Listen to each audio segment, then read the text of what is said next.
ಅರ್ಜುನ್ನ mobile screen ಮೇಲೆ ಕಾಣುತ್ತಿದ್ದ ಆ ಒಂದು ಹೆಸರು ಅನುಷ್ಕಾಳ ಗಮನವನ್ನು ಸೆಳೆದಿತ್ತು. ಮೀರಾ. ಅನುಷ್ಕಾ ಏನೂ ಕೇಳದೆ ಅಲ್ಲಿಂದ ಹೊರಡಲು ತಿರುಗಿದಳು. ಆದರೆ ಅರ್ಜುನ್ ಅವಳನ್ನು ಗಮನಿಸಿದ್ದ. ಅನುಷ್ಕಾ ಅವಳು ನಿಂತಳು. ಹೇಳಿ. ನೀನು ನೋಡಿದ ಹೆಸರು. ನನಗೆ ಏನೂ ತಿಳಿದುಕೊಳ್ಳಬೇಕಿಲ್ಲ. ಅವಳ ಧ್ವನಿಯಲ್ಲಿ ಅಸಮಾಧಾನವಿತ್ತು. ಅರ್ಜುನ್ ಕೆಲವು ಕ್ಷಣ ಮೌನವಾಗಿದ್ದ. ಆದರೂ ಒಂದು ದಿನ ನಿನಗೆ ಎಲ್ಲವನ್ನೂ ಹೇಳಬೇಕಾಗುತ್ತದೆ. ನಮ್ಮ ಒಪ್ಪಂದದಲ್ಲಿ ನಿಮ್ಮ ಹಳೆಯ ಜೀವನದ ಬಗ್ಗೆ ಹೇಳಬೇಕು ಅನ್ನೋ ನಿಯಮ ಇಲ್ಲ. ಅರ್ಜುನ್ ಅವಳ ಮಾತು ಕೇಳಿ ಮೌನವಾದ. ಅವಳು ಸರಿಯಾಗಿಯೇ ಹೇಳಿದ್ದಳು. ಇದು ಅವರ ಒಪ್ಪಂದದ ಮದುವೆ. ಆದರೆ ಅವಳ ಮನಸ್ಸಿನಲ್ಲಿ ಮಾತ್ರ ಏನೋ ಬದಲಾಗುತ್ತಿತ್ತು. ಅರ್ಜುನ್ ಯಾರನ್ನಾದರೂ ಪ್ರೀತಿಸಿದ್ದಾನಾ? ಮೀರಾ ಅವನ ಜೀವನದಲ್ಲಿ ಎಷ್ಟು ಮುಖ್ಯವಾಗಿದ್ದಳು? ಆ ಸಂಬಂಧ ಯಾಕೆ ಮುರಿಯಿತು? ಈ ಪ್ರಶ್ನೆಗಳು ಅವಳ ಮನಸ್ಸನ್ನು ಕಾಡತೊಡಗಿದವು. ಮುಂದಿನ ಬೆಳಗ್ಗೆ ಅನುಷ್ಕಾ ಬೇಗ ಎದ್ದಳು. ಅಡುಗೆ ಮನೆಯಲ್ಲಿ ಸುಜಾತಾಗೆ ಸಹಾಯ ಮಾಡುತ್ತಿದ್ದಳು. ಸುಜಾತಾ ಅವಳ ಮುಖವನ್ನು ಗಮನಿಸಿ ಕೇಳಿದರು. ಏನಾಯ್ತು ಮಗಳೇ? ನಿನ್ನೆ ರಾತ್ರಿ ಸರಿಯಾಗಿ ನಿದ್ರೆ ಆಗಲಿಲ್ಲವೇ? ಏನೂ ಇಲ್ಲ ಅಮ್ಮ. ಅರ್ಜುನ್ ಏನಾದರೂ ಹೇಳಿದನಾ? ಇಲ್ಲ. ಅನುಷ್ಕಾ ವಿಷಯ ಬದಲಿಸಿದಳು. ಅಪ್ಪನ ಶಸ್ತ್ರಚಿಕಿತ್ಸೆ ಮುಂದಿನ ವಾರ ಅಲ್ವಾ? ಹೌದು. ಅರ್ಜುನ್ ಎಲ್ಲಾ ವ್ಯವಸ್ಥೆ ಮಾಡಿದ್ದಾನೆ. ಅನುಷ್ಕಾ ತಲೆ ಆಡಿಸಿದಳು. ಅವಳ ಮನಸ್ಸಿನಲ್ಲಿ ಮಾತ್ರ ಒಂದು ಯೋಚನೆ. ಅವನು ನನ್ನ ತಂದೆಯ ಬಗ್ಗೆ ಇಷ್ಟು ಕಾಳಜಿ ವಹಿಸುತ್ತಿದ್ದಾನೆ. ಹಾಗಾದರೆ ಅವನ ಮನಸ್ಸಿನಲ್ಲಿ ಮೀರಾ ಇನ್ನೂ ಇದ್ದಾಳಾ? ಆ ದಿನ ಅರ್ಜುನ್ ಕಚೇರಿಗೆ ಹೋಗಲು ಸಿದ್ಧವಾಗುತ್ತಿದ್ದ. ಅನುಷ್ಕಾ ಬಾಗಿಲ ಬಳಿ ನಿಂತಿದ್ದಳು. ನಿಮ್ಮ ಲಂಚ್ ಬಾಕ್ಸ್. ಅರ್ಜುನ್ ಆಶ್ಚರ್ಯದಿಂದ ಅವಳ ಕಡೆ ನೋಡಿದ. ನನಗಾಗಿ.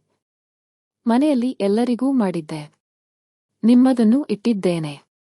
ಅವನು ಸಣ್ಣ ನಗು ನಕ್ಕ. Thank you. ಅನುಷ್ಕಾ ಏನೋ ಹೇಳಲು ಪ್ರಯತ್ನಿಸಿ ನಿಂತಳು. ಏನಾದರೂ ಹೇಳಬೇಕಿತ್ತಾ? ಇಲ್ಲ. ಅರ್ಜುನ್ ಹೊರಟ. ಕೆಲವು ಹೆಜ್ಜೆ ನಡೆದ ನಂತರ ಅವನು ಮತ್ತೆ ಹಿಂದಿರುಗಿದ. ಅನುಷ್ಕಾ ಹೇಳಿ. ನಿನ್ನೆ ರಾತ್ರಿ ನಾನು ಸ್ವಲ್ಪ ಕಠಿಣವಾಗಿ ಮಾತನಾಡಿದ್ದರೆ ಕ್ಷಮಿಸು. ಅವಳು ಅವನ ಕಡೆ ನೋಡಿದಳು. ಪರವಾಗಿಲ್ಲ. ಮತ್ತು ಮೀರಾ ಬಗ್ಗೆ ನೀನು ಕೇಳಬೇಕೆಂದಿದ್ದರೆ ಕೇಳಬಹುದು. ಅನುಷ್ಕಾ ತಕ್ಷಣ ಉತ್ತರಿಸಲಿಲ್ಲ. ಈಗ ಬೇಡ. ಅರ್ಜುನ್ ತಲೆ ಆಡಿಸಿ ಹೊರಟ. ಅದೇ ದಿನ ಮಧ್ಯಾಹ್ನ ಅರ್ಜುನ್ ಕಚೇರಿಯಲ್ಲಿದ್ದಾಗ ರಿಸೆಪ್ಷನ್ನಿಂದ ಕರೆ ಬಂತು. ಸರ್, ನಿಮ್ಮನ್ನು ನೋಡಲು ಒಬ್ಬರು ಬಂದಿದ್ದಾರೆ. ಯಾರು? ಮೀರಾ ಮೇಡಂ. ಅರ್ಜುನ್ ಕಣ್ಣು ಮುಚ್ಚಿಕೊಂಡ.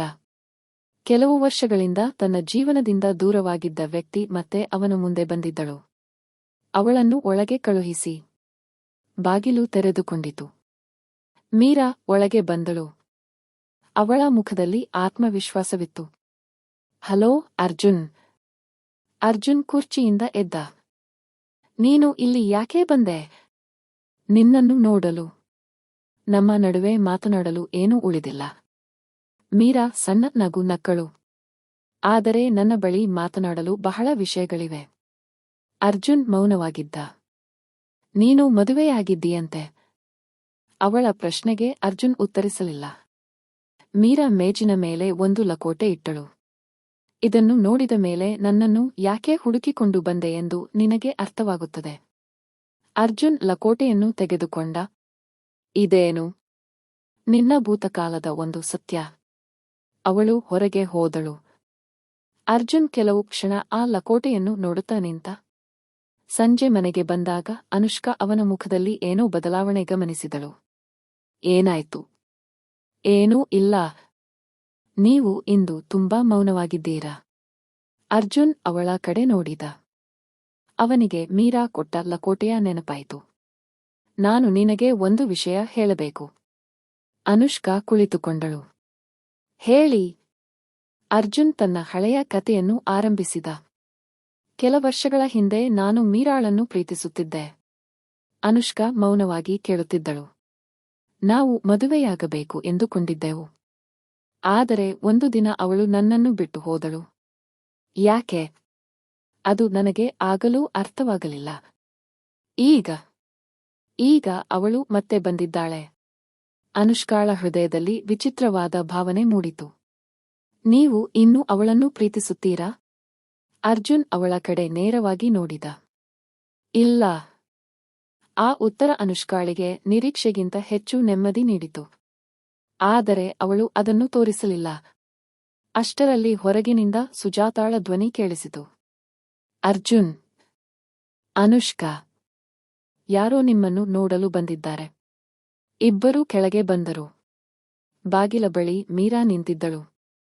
ಅನುಷ್ಕಾ ಅವಳನ್ನು ಮೊದಲ ಬಾರಿಗೆ ನೋಡಿದಳು. ಮೀರಾ ನೇರವಾಗಿ ಅರ್ಜುನ್ನ ಕಡೆ ನೋಡಿದಳು. ನಾನು ಒಳಗೆ ಬರಬಹುದಾ? ಅರ್ಜುನ್ ಉತ್ತರಿಸುವ ಮುನ್ನ ಅನುಷ್ಕಾ ಹೇಳಿದಳು. ಬನ್ನಿ. ಮೀರಾ ಒಳಗೆ ಬಂದಳು. ಅವಳು ಅನುಷ್ಕಾಳ ಕಡೆ ನೋಡಿ ಸಣ್ಣ ನಗು ನಕ್ಕಳು. ನೀನೇ ಅನುಷ್ಕಾ? ಹೌದು. ಅರ್ಜುನ್ ನಿನ್ನ ಬಗ್ಗೆ ಹೇಳಿದ್ದ. ಅನುಷ್ಕಾ ಆಶ್ಚರ್ಯದಿಂದ ಅರ್ಜುನ್ ಕಡೆ ನೋಡಿದಳು. ಅರ್ಜುನ್ ಕೂಡ ಗೊಂದಲಗೊಂಡ. ನಾನು ಯಾವಾಗ ಹೇಳಿದೆ? ಮೀರಾ ತಕ್ಷಣ ಮಾತು ಬದಲಿಸಿದಳು. ನಿಮ್ಮ ಮದುವೆ ಬಗ್ಗೆ ನನಗೆ ಗೊತ್ತಿದೆ. ಅನುಷ್ಕಾ ಶಾಂತವಾಗಿ ಕೇಳಿದಳು. ನೀವು ಅರ್ಜುನ್ಗೆ ಯಾರು? ಮೀರಾ ಕೆಲವು ಕ್ಷಣ ಮೌನವಾಗಿದ್ದಳು. ನಂತರ ಹೇಳಿದಳು. ನಾನು ಅವನ ಭೂತಕಾಲ.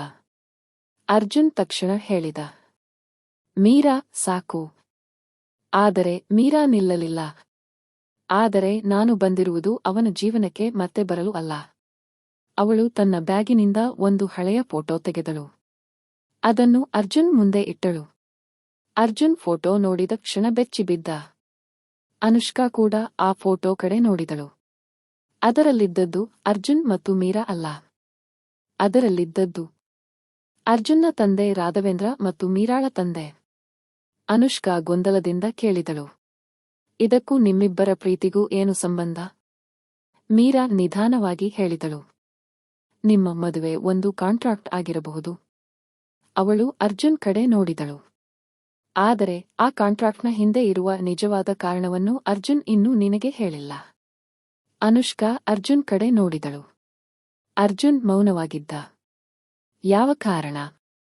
ಮೀರಾ ಉತ್ತರಿಸುವ ಮುನ್ನ ಅರ್ಜುನ್ ಹೇಳಿದ. ಅನುಷ್ಕಾ, ನಾನು ಎಲ್ಲವನ್ನೂ ಹೇಳುತ್ತೇನೆ. ಈಗಲೇ ಹೇಳಿ. ಅರ್ಜುನ್ನ ಮುಖದಲ್ಲಿ ಆತಂಕ ಕಾಣಿಸಿತು. ಅವನು ನಿಧಾನ ಹೇಳಿದ. ನಿನ್ನನ್ನು ನಾನು ಮದುವೆಯಾಗಲು ಆಯ್ಕೆ ಮಾಡಿಕೊಂಡದ್ದು ಕೇವಲ ನನ್ನ ಮನೆಯ ಒತ್ತಾಯಕ್ಕಾಗಿ ಅಲ್ಲ. ಅನುಷ್ಕಾ ಬೆಚ್ಚಿಬಿದ್ದಳು. ಹಾಗಾದರೆ? ಅರ್ಜುನ್ ಅವಳ ಕಣ್ಣಲ್ಲಿ ನೋಡಿದ. ನಿನ್ನ ಕುಟುಂಬದ ಬಗ್ಗೆ ನನಗೆ ಮದುವೆಯ ಮುಂಚೆಯೇ ಒಂದು ಸತ್ಯ ಗೊತ್ತಿತ್ತು. ಅನುಷ್ಕಾ ಗೊಂದಲದಿಂದ ಕೇಳಿದಳು. ಯಾವ ಸತ್ಯ? ಅರ್ಜುನ್ ಉತ್ತರಿಸುವ ಮುನ್ನವೇ ಮನೆಯ ವಿದ್ಯುತ್ ಹೋಗಿತು. ಎಲ್ಲರೂ ಕತ್ತಲಿನಲ್ಲಿ ನಿಂತರು. ಕೆಲವೇ ಕ್ಷಣಗಳ ನಂತರ ಬೆಳಕು ಬಂದಾಗ ಮೀರಾ ಅಲ್ಲಿರಲಿಲ್ಲ. ಅವಳು ಹೋಗಿದ್ದಳು. ಆದರೆ ಮೇಜಿನ ಮೇಲೆ ಒಂದು ಪತ್ರ ಬಿಟ್ಟು ಹೋಗಿದ್ದಳು. ಅರ್ಜುನ್ ಪತ್ರವನ್ನು ತೆಗೆದುಕೊಂಡ. ಅದರ ಮೇಲೆ ಒಂದೇ ಸಾಲು ಬರೆಯಲಾಗಿತ್ತು. ಅನುಷ್ಕಾಗೆ ಸತ್ಯ ಹೇಳುವ ಸಮಯ ಬಂದಿದೆ. ಅರ್ಜುನ್ ಪತ್ರವನ್ನು ನೋಡುತ್ತಾ ನಿಂತ. ಅನುಷ್ಕಾ ಅವನ ಮುಂದೆ ನಿಂತಿದ್ದಳು. ಅರ್ಜುನ್, ನನ್ನ ಕುಟುಂಬದ ಬಗ್ಗೆ ನಿಮಗೆ ಏನು ಗೊತ್ತು?